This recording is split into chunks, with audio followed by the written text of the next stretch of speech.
Assalamualaikum warahmatullahi wabarakatuh.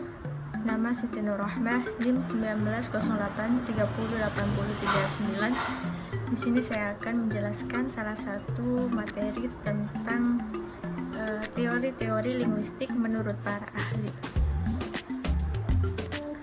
Yang pertama ada teori linguistik menurut Ferdinand de Saussure. Yang pertama, telaah sinkronik dan diakronik.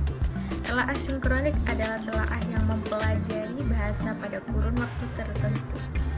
Contohnya al-kisah, syah, dan sebermula yang merupakan kata-kata yang dipakai pada zaman terdahulu, akan tetapi penggunaan bahasa tersebut tidak lagi digunakan pada zaman sekarang. Yang kedua ada telaah diakronik.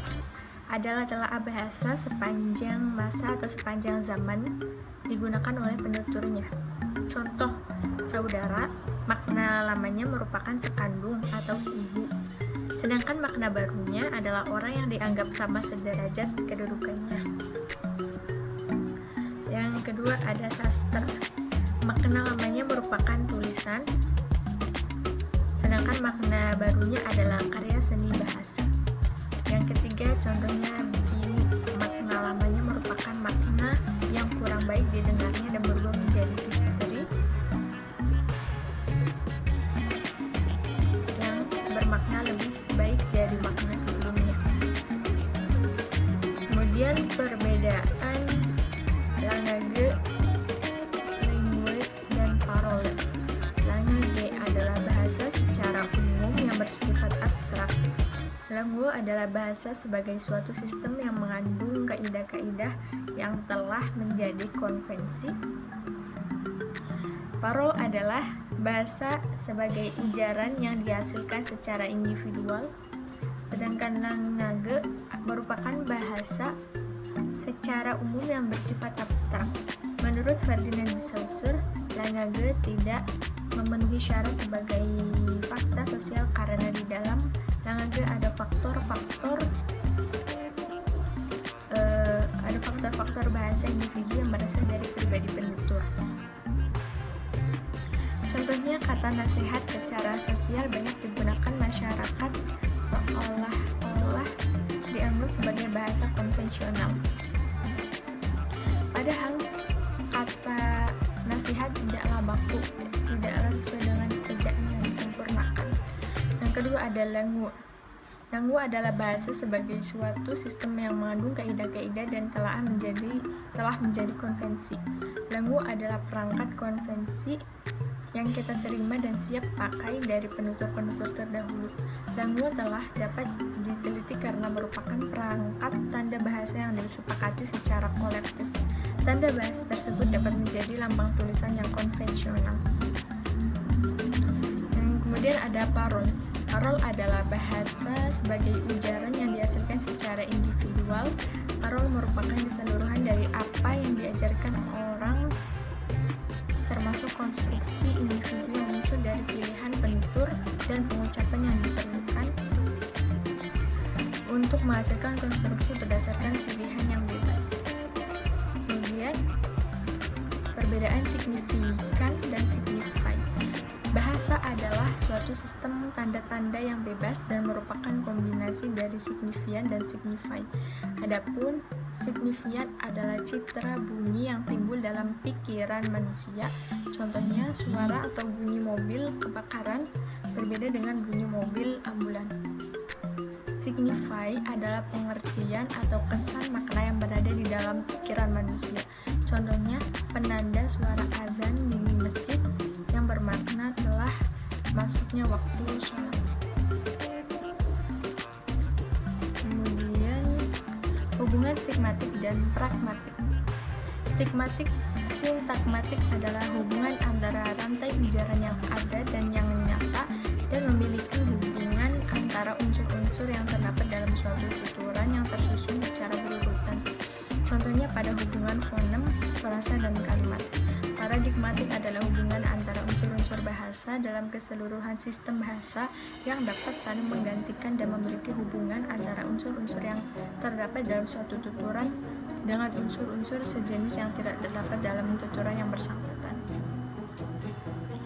Kemudian lanjut kepada ahli yang kedua, ada Johann Rutherford. Adalah seorang linguis Inggris yang pada tahun 1944 mendirikan sekolah linguistik deskriptif di London.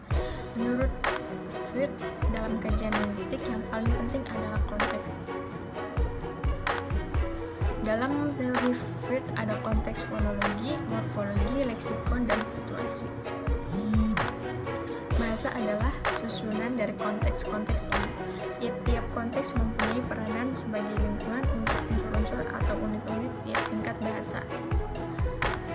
Susunan dari konteks-konteks ini membentuk satu keseluruhan dari kegiatan-kegiatan yang penuh arti. Maksudnya, tiap-tiap unsur pada tiap tingkatan mempunyai arti yang dapat dibedakan dan dianalisis. Menurut Fritz, struktur bahasa itu terdiri dari 5 tingkatan, yaitu tingkatan fonetik, leksikon, morfologi, sintaksis, dan semantik. Yang menjadi unsur dalam tingkatan fonetik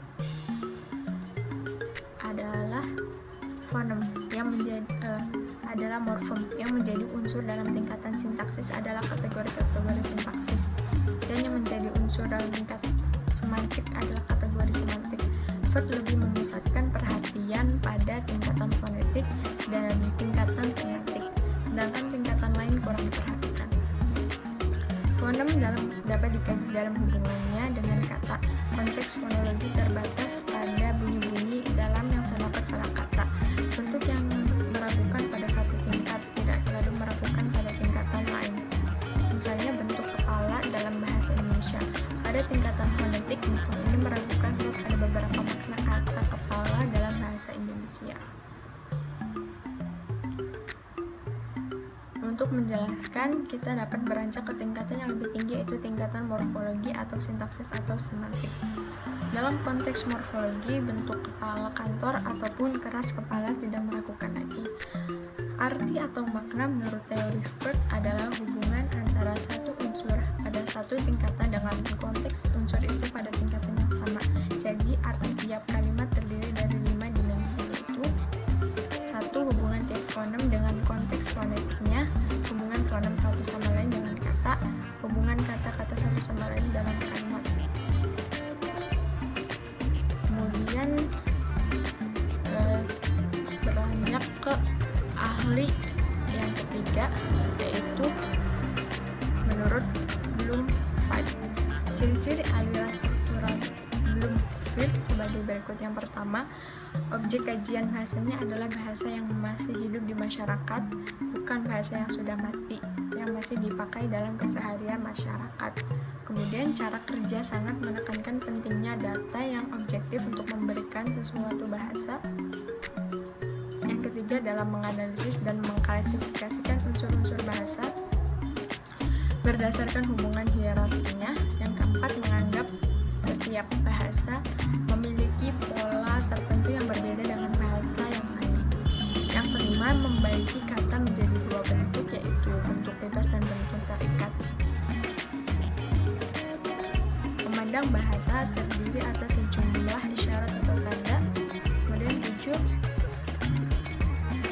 dalam menganalisis berusaha memenggal menjadi 2 konstituen. Yang ke-8, distribusi dapat bersifat komplementer dan paralel. Yang ke-9, sudah mengenal subjek dan predikat. Kemudian menurut ahli yang keempat, menurut gagasannya Noam Chomsky. Noam Chomsky adalah tokoh linguistik yang menggagas teori generatif transformatif yang juga dikenal sebagai teori generatif kognitif. Chomsky membahas aspek-aspek bahasa dan psikologi lalu menggabungkannya menjadi satu bagian dengan bentuk bahasa kognitif. Teori generatif transformatif yang dikemukakan oleh Chomsky menyatakan bahwa bahasa adalah kunci untuk mengetahui akal dan pikiran manusia.